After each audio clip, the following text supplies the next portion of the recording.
Olá, chegamos ao episódio 44 do nosso podcast. É uma honra ter você aqui comigo. Não se esqueça de fazer o download dos episódios anteriores e, se puder, continue compartilhando. Você pode estar abençoando vidas. O nosso tema de hoje é Em meio à pandemia. Cadê você, Filadélfia? Com base na sexta carta à igreja em Filadélfia, registrada em Apocalipse 3, de 7 a 13.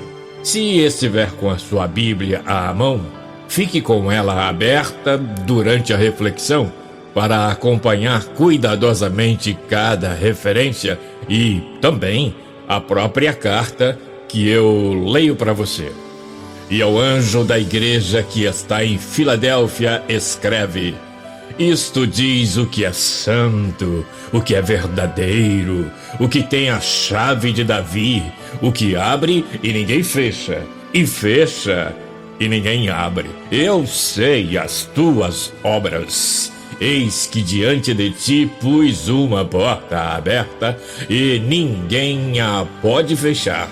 Tendo pouca força, guardaste a minha palavra e não negaste o meu nome.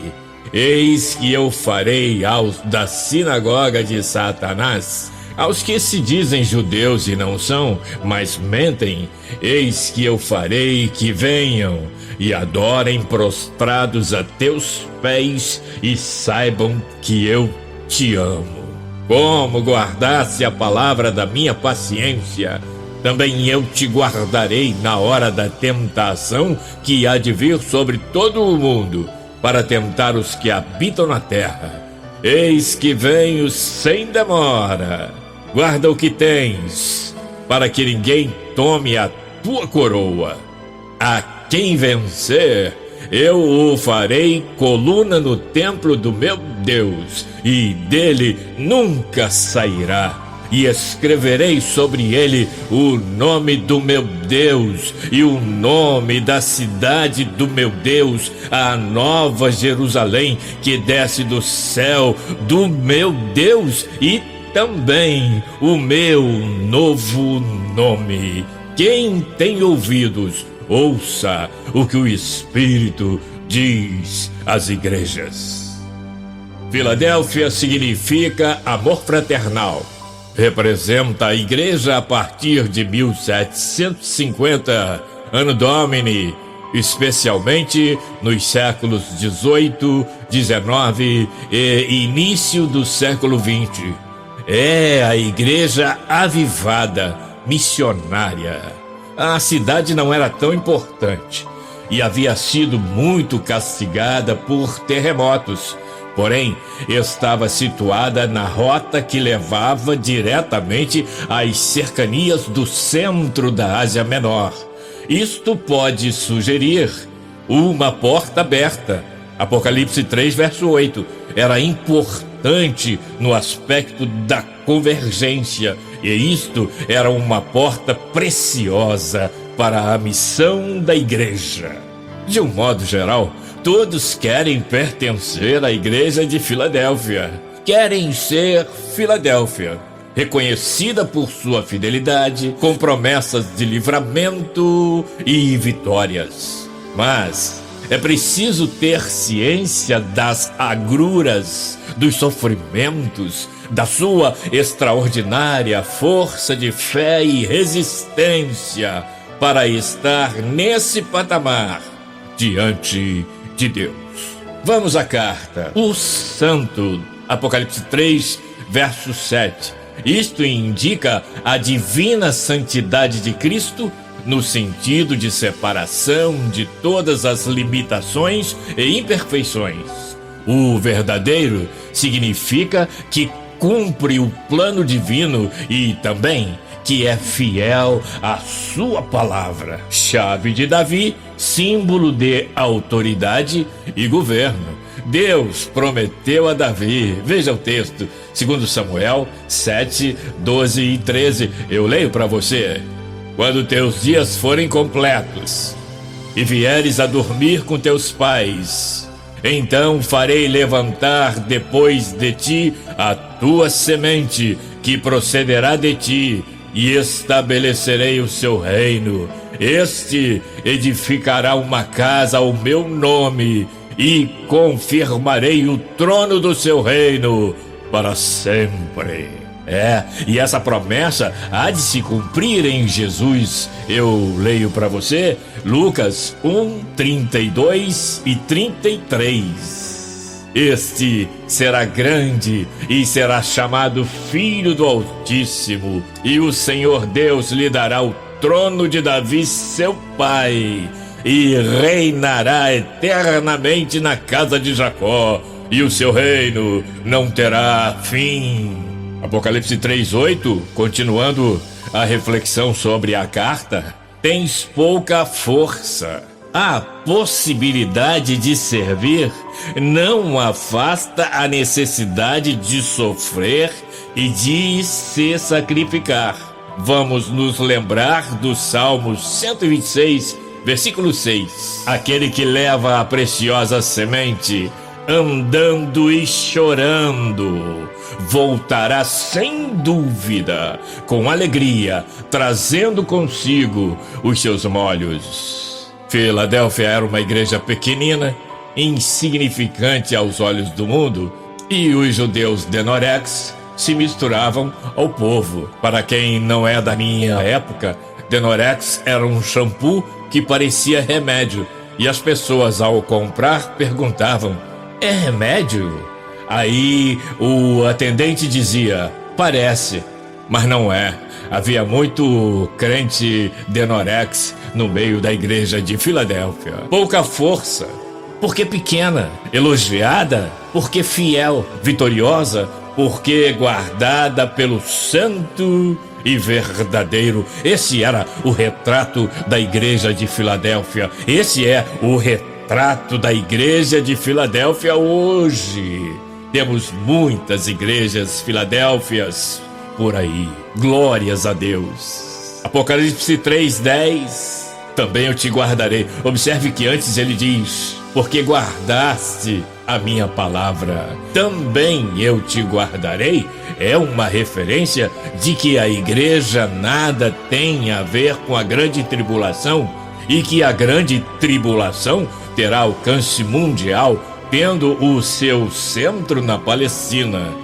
Eu preciso repetir o versículo 10 de Apocalipse 3 para você. Confira aí na sua Bíblia: como guardaste a palavra da minha paciência, também eu te guardarei da hora da tentação que há de vir sobre todo o mundo, para tentar os que habitam na terra. Na verdade, Isaías já havia pincelado o tema. Veja Isaías 57:1. Eu leio para você: perece o justo, e não há quem considere isso em seu coração, e os homens compassivos são retirados, sem que alguém considere que o justo é levado antes do mal. A Bíblia de Estudo Pentecostal dá uma panorâmica sobre esse tema de Apocalipse 3:10, a hora da tentação. Veja o que ela diz: a promessa de Cristo, no sentido de livrar os fiéis de Filadélfia da hora da tentação, é idêntica à promessa bíblica aos Tessalonicenses, de que seriam preservados da ira futura. 1 Tessalonicenses 1:10. Vamos ler o texto. E esperar dos céus a seu Filho, a quem ressuscitou dos mortos, a saber, Jesus, que nos livra da ira futura. Prossegue a Bíblia de Estudo Pentecostal. Esta promessa é válida para todos os fiéis de Deus em todas as eras.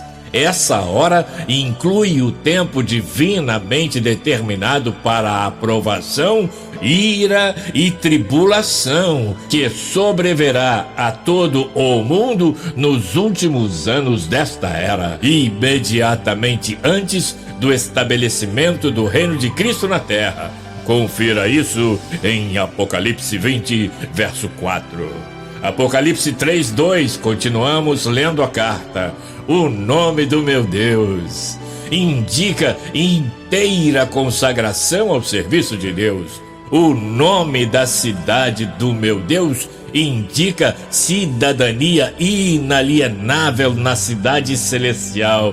E meu novo nome simboliza o mais perfeito conhecimento de Cristo, o qual será alcançado na sua vinda, conforme 1 João 3:2, que eu, obviamente, leio para você. Amados, agora somos filhos de Deus e ainda não é manifesto o que havemos de ser, mas sabemos que, quando Ele se manifestar, seremos semelhantes a Ele, porque assim como é, o veremos. A promessa está de pé, Filadélfia. Permaneça de pé também, em que pese o paradoxo do cotidiano, podemos contar as bênçãos, cantar as bênçãos, convicção, esperança, fé. A afirmativa de Paulo não é apenas um texto bonito e bem construído,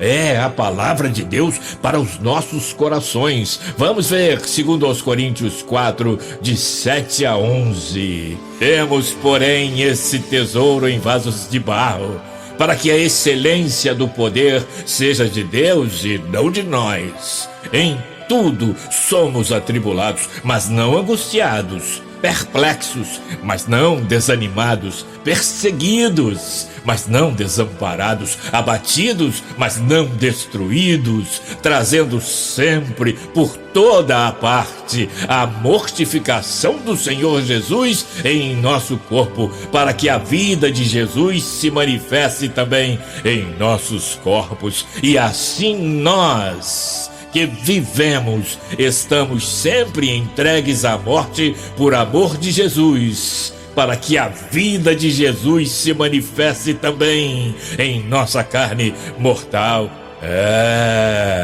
Como dissemos no início dessa pequenina reflexão, a possibilidade de servir não afasta a necessidade de sofrer. Lembremos-nos do Salmo 126:6. Eu repito para você: aquele que leva a preciosa semente andando e chorando voltará sem dúvida com alegria, trazendo consigo os seus molhos. Filadélfia resistiu e guardou a palavra da verdade em seu coração.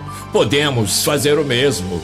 Paulo nos convida à reflexão no texto de Romanos 8, de 31 a 37. Veja: que diremos, pois, a estas coisas? Se Deus é por nós, quem será contra nós?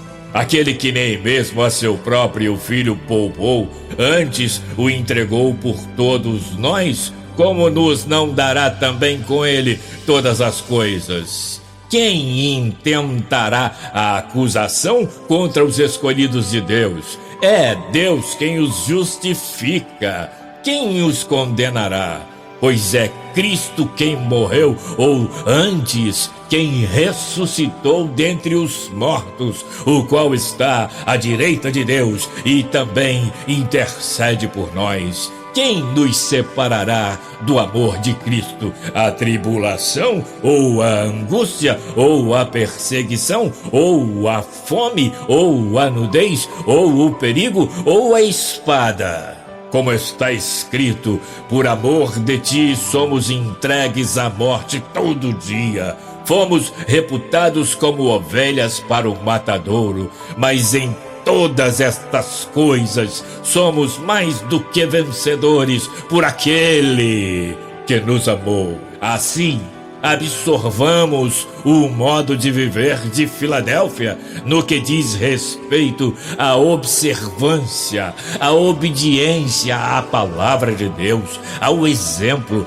à solidariedade e, sobretudo, ao amor fraternal marca maior da igreja, que se fundia com o significado do seu próprio nome. Deus, no meio dessa pandemia interminável do Covid-19, dá-nos a oportunidade de vivermos como a igreja de Filadélfia. A possibilidade de sermos, onde estivermos, uma verdadeira Filadélfia que crê, que confia, que espera, que sabe de cor as palavras de Hebreus 10:37, porque ainda um pouquinho de tempo e o que há de vir virá e não tardará. Mas as promessas são para o vencedor. Haverá vencedores em Filadélfia. Não basta dizer eu estava lá. Não basta estar junto ou pertencer a Filadélfia. Tem de viver como Filadélfia, andar como Filadélfia, sonhar como Filadélfia, amar como Filadélfia e ter a fidelidade de Filadélfia. A carta foi promissora. Nela, o Senhor reconheceu a fidelidade de Filadélfia. 2 vezes diz: guardasse a minha palavra, e ratificou as promessas, mas deixou claro quem vai receber a recompensa. Não basta estar, é preciso ser. Observe mais uma vez o texto de Apocalipse 3:12 e 13. A quem vencer, eu o farei coluna no templo do meu Deus, e dele nunca sairá, e escreverei sobre ele o nome do meu Deus e o nome da cidade do meu Deus, a nova Jerusalém que desce do céu do meu Deus, e também o meu novo nome. Quem tem ouvidos, ouça o que o Espírito diz às igrejas. Pensa nisso. Seja Filadélfia, espalhe o modo Filadélfia de viver. Uma oração, uma doação, uma palavra, um sorriso, um gesto de companheirismo, um abraço mesmo de longe é, sem dúvida, a melhor maneira de atravessar a pandemia. E o Deus de amor e de paz te faça repousar em segurança. Obrigado por estar aqui comigo. Até o próximo episódio na semana que vem, se Deus quiser.